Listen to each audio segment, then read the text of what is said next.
Congress party किसान आंदोलन पर जिस तरह से आगे बढ़ी है उसी पर चर्चा करने के लिए इस वक्त हमारे साथ खुद राजस्थान के पूर्व deputy chief minister Sachin Pilot ji live जुड़ चुके हैं। सचिन जी, बहुत स्वागत है आज तक पर आपका।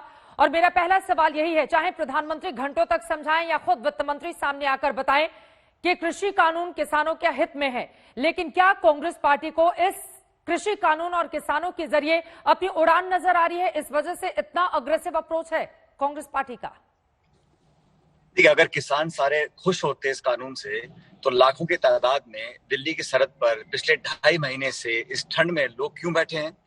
अगर इस कृषि कानून से सब लोग संतुष्ट होते संसद के अंदर तो उनके खुद के सहयोगी दल एनडीए के छोड़ के क्यों जाते? 200 लोगों की शहादत हो गई है, पूरा देश में आज आक्रोश है। और बात कांग्रेस बीजेपी की नहीं है, ये अन्नदाताओं की बात है। और मुझे समझ में नहीं आता कि सरकार को जिद क्या है। जिन किसानों की भलाई की बात आप कर रहे हैं, अगर वो मुखर होकर कह रहे हैं कि हमको ये कानून पसंद नहीं है, हम इनका विड्रॉल चाहते हैं, तो ये व्यक्तिगत आरोप लगाने के बजाय केंद्र की सरकार को चाहिए कि इन अन्नदाताओं पर सहानुभूतिपूर्वक कार्रवाई करें। उनका आपने बिजली पानी बंद कर दिया, उनके शौचालय हटा लिए, आप कीलें गाड़ दी सड़कों के अंदर, उन पे केस कर रहे हो, दमन कर रहे हो। इस प्रकार से राजनीति होती नहीं है। और कांग्रेस पार्टी ने शुरुआत नहीं करी, ये सरकार ने जबरदस्ती कानून बनाए हैं। कानून को विड्रॉ करने के लिए किसानों की मांग के साथ कांग्रेस पार्टी खड़ी है। कांग्रेस ने कहा कि हम उनका समर्थन करते हैं। आप उनसे बात कर रहे हैं 11-12 बार और वो बातें निर्णायक नहीं हो पाई क्योंकि आपने सिर्फ उनको थकाने का काम किया। और आज संसद में जो वित्त मंत्री महोदय ने बातें बोली हैं, उन्होंने इतना समझा नहीं पाई देश को कि इन कानूनों से किसानों का फायदा कैसे होगा। एमएसपी आप गारंटी नहीं कर रहे हो, आप स्टॉक सीमा को खत्म कर रहे हो, छोटा किसान बिल्कुल आपात स्थिति में आ जाएगा। तो किसानों का भला अगर नहीं कर पा रहे हो, कम से कम हानि तो ना करो। और हमारी पार्टी, हमारे नेता शुरू से इस बात पे कह रहे हैं, संसद के अंदर संसद के बाहर, कि बहुत हो चुका। इतना किसान दुनिया में लोग कह रहे हैं, देश भर का किसान आक्रोशित है, ये गलत है। और अंत में कहना चाहता हूँ, ये कृषि बिल जो है, ये किसी ने सरकार पे दबाव डाला है, क्या व्यवस्थाएं आपकी हैं कि आप वापस नहीं ले पा रहे हैं।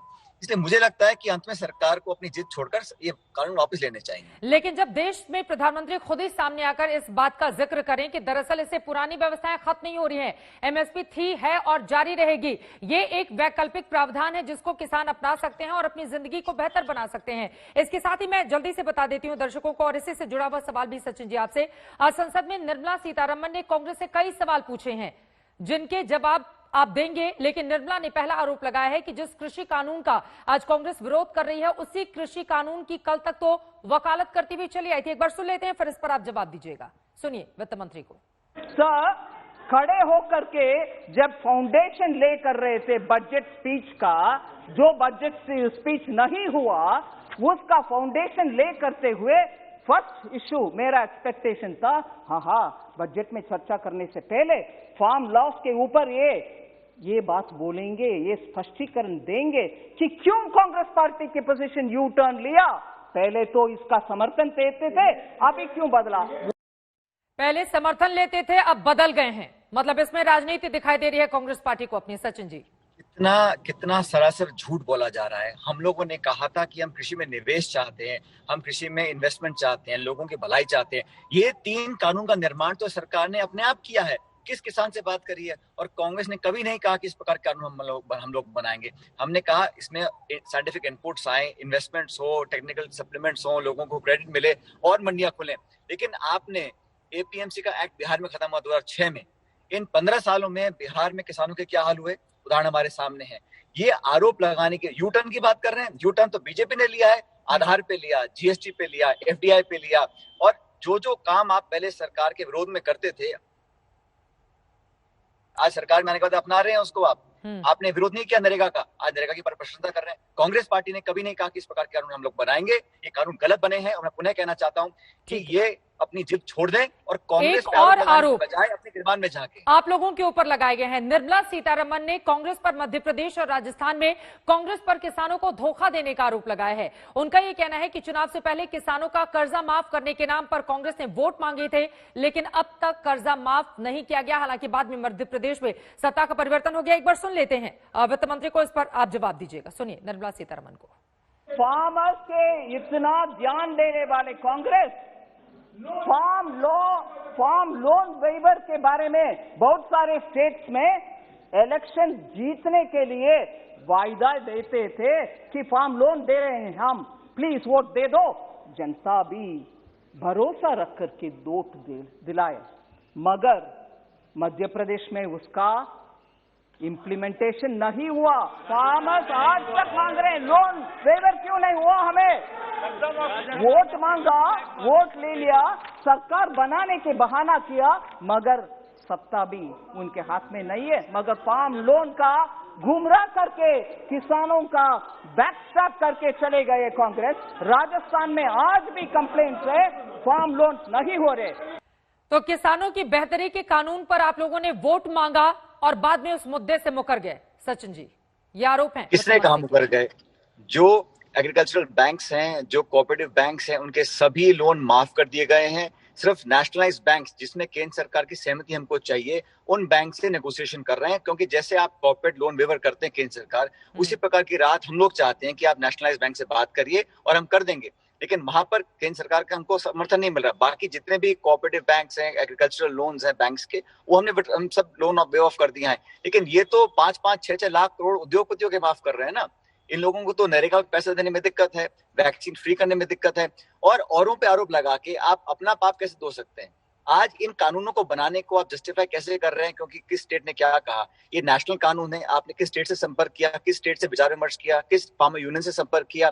आज सभी विरोध में। आज मुझे बताएं कौन सा किसान इन कानूनों को चाहता है? और एक मिसट्रस्ट पैदा हो गया है, ट्रस्ट डेफिसिट पैदा कर दिया है अपने आक्रामक तरीके से, और जिस तरह का बल प्रयोग किया गया, लोगों को धमकाया गया, डराया गया, उससे पूरे देश में किसान आज चिंतित है। और सिर्फ किसान नहीं, हर नागरिक चाहता है कि ये जिद का इशू बन गया है, इसको केंद्र सरकार को विड्रॉ करना चाहिए। लेकिन बीजेपी लगातार ये भी बातें कह रही है कि दरअसल सिर्फ 3 हिस्सों के किसान, पश्चिमी उत्तर प्रदेश, पंजाब और हरियाणा के अगर कर रहे हैं तो पूरे देश के लोगों को इससे नहीं जोड़ा जाना चाहिए। एक और बात जो उन्होंने कही है, उनका ये आरोप है कि कांग्रेस लगातार कानून को काला बता रही है, जिसे लेकर निर्मला ने कांग्रेस से कुछ सवाल भी किए हैं। वो सवाल देखते हैं।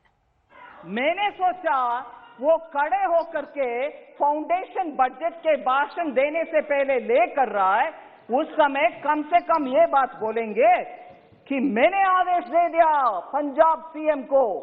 वो जो काला कानून है जिसके द्वारा किसान जेल में जाने वाले का प्रोविजन है, उसमें 5 लाख का फाइन का प्रोविजन है, प्रावधान है उसमें, वो दोनों को हटाने के लिए मैंने हमारा चीफ मिनिस्टर पंजाब का उनको आदेश दे करके आया हूं। ये बात पार्लियामेंट में खुलासा करेंगे, ये मैंने सोचा, मैंने एक्सपेक्टेशन रखा, मगर ना, वो भी नहीं हुआ। जवाब दीजिए सचिन पायलट जी, पंजाब का वो जिक्र कर रही हैं, और जहां पर कांग्रेस की सरकार है वहां पर क्या हो रहा है किसानों के साथ? सिर्फ पंजाब की बात नहीं है, लगभग 9 या 10 ऐसे स्टेट्स हैं जिन्होंने केंद्र के सरकार के कानून के खिलाफ अपने विधानसभा में कानून पारित किए हैं। राजस्थान में हम लोगों ने इन कानून के विरोध में जो हम कर सकते थे हमने कर दिया, लेकिन गवर्नर साहब ने उन कानूनों को मंजूरी नहीं दी है।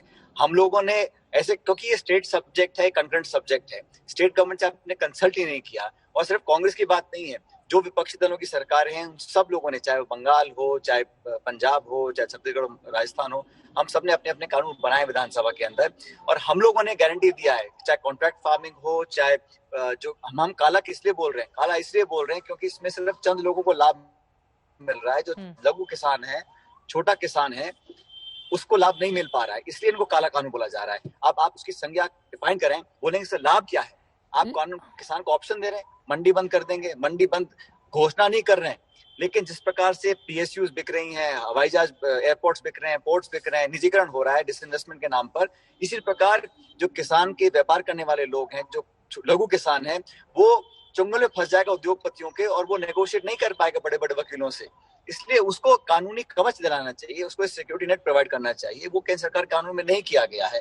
इसलिए ये हर तरह से किसान के लाभ में है नहीं, ये आम जनता मानती है, लेकिन सरकार ने मन बना लिया है और वापस लेने को तैयार नहीं है। इसका जवाब तो फिर हम कैसे दे सकते हैं? सचिन जी, लेकिन जो बातें आप कह रहे हैं कि ऐसा होगा तो ये हो जाएगा, सरकार कह रही है कि मंडियां खत्म नहीं होंगी, लेकिन कांग्रेस पार्टी डर दिखा रही है किसानों को, और यकीनन कुछ किसानों की ओर से भी इस तरह की आवाजें बुलंद की जा रही हैं, लेकिन बार बार ये कहना है कि मंडियां खत्म नहीं होंगी, हम तो वैकल्पिक व्यवस्था दे रहे हैं किसानों को।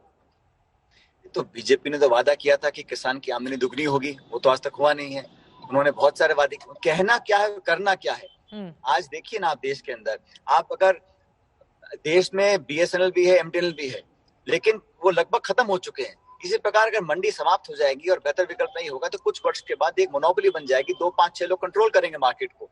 और रेगुलेटर नहीं है, आप समझिए, सीमेंट में रेगुलेटर है, एविएशन में रेगुलेटर है, टेलीकॉम में रेगुलेटर है, लेकिन कृषि के अंदर अगर 2-5-6 लोग मोनोपोली करेंगे, उसको रेगुलेट करने की कोई प्रावधान नहीं है। उस पर निगरानी कौन रखेगा? सरकार जो फूड सिक्योरिटी एक्ट है उसमें जो पीडीएस में अनाज आता है, क्योंकि सरकार प्रोक्योर करती है, अगर सारा अनाज प्राइवेट लोग प्रोक्योर कर लेंगे तो सरकार कहां से पीडीएस में लोगों को 2 रुपए किलो गेहूं दिया करेगी? इन सब बातों पर दूरगामी परिणाम आने वाले हैं, इसलिए मुझे लगता है इसमें ईगो इशू नहीं बनाना चाहिए और विड्रॉ करके दोबारा बनाए कानून सरकार किसानों से बात करने के बाद। लेकिन ये भी सवाल है ना कि अगर कोई किसान कानून लेकर सरकार आई है तो उसको यूं ही तो नहीं बना दिया गया होगा सचिन जी, उस पर भी काफी ज्यादा मंथन चला होगा, संशोधन करने के लिए सरकार तैयार है। देखिए पीएम की बातें आपने खुद सुनी होंगी, उनकी ओर से कहा गया कि संशोधन के लिए हम तैयार हैं, लेकिन संशोधन बताए तो जाए, सिरे से खारिज कर दिया जाना किसी भी चीज को, ये कहां तक जायज है? अगर 18 में से 15 चीजें सही बता रहे हैं, मतलब ओवरऑल कानून ही डिफेक्टिव है ना।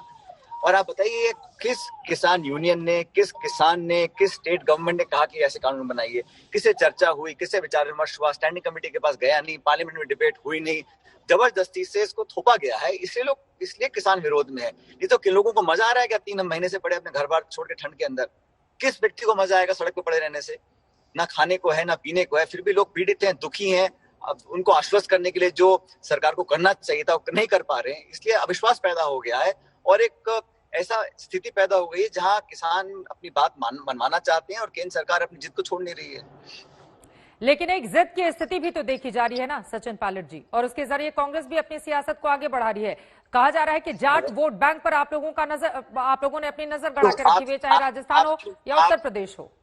आप क्यों बांट रहे हैं किसानों को जाति में? किसान की कोई जाति होती है क्या? जो अनाज पैदा करता है, धरती का सीना फाड़ के अनाज निकाल रहा है धरती में से, हमारा पेट पालता है, उसकी जाति होती है कोई? सैनिकों की, किसानों की कोई